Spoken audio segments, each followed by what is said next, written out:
The philosophy of classroom of the elite. Freedom through control. What does it truly mean to be free? Most people believe freedom is the ability to do whatever they want, to speak without fear, to act without restrictions, to live according to their own desires. But Classroom of the Elite presents a very different idea. It asks a disturbing question. What if true freedom is impossible without discipline?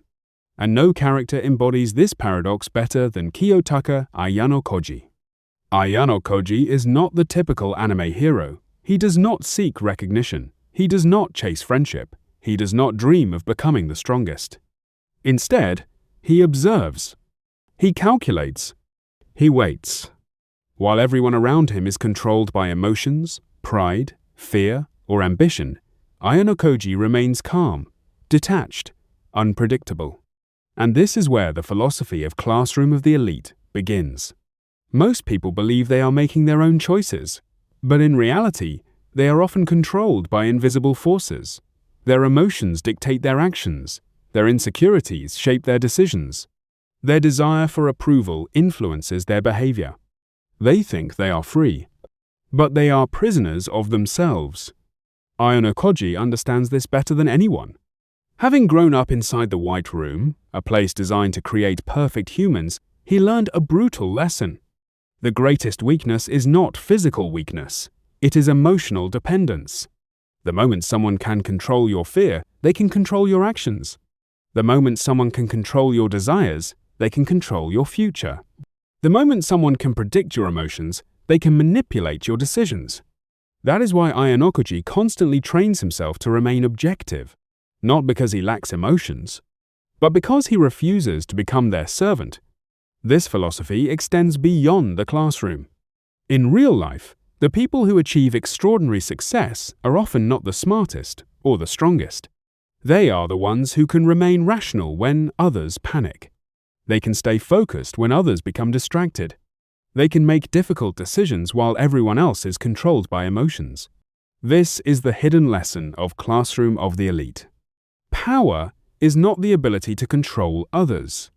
Power is the ability to control yourself. Every special exam in the series reveals the same truth. The students who lose are usually defeated long before the competition begins. They lose because of arrogance. They lose because of fear. They lose because they underestimate others. The battlefield is not the school. The battlefield is the human mind. And Ayanokoji understands its rules better than anyone. Yet there is another side to his philosophy. Despite his intelligence and unmatched abilities, Ayanokoji remains isolated. He can manipulate people. He can predict them. He can outsmart them. But he struggles to connect with them. And this reveals the deepest message of the series. A life ruled entirely by logic is incomplete. A life ruled entirely by emotion is dangerous. Wisdom lies in balancing both.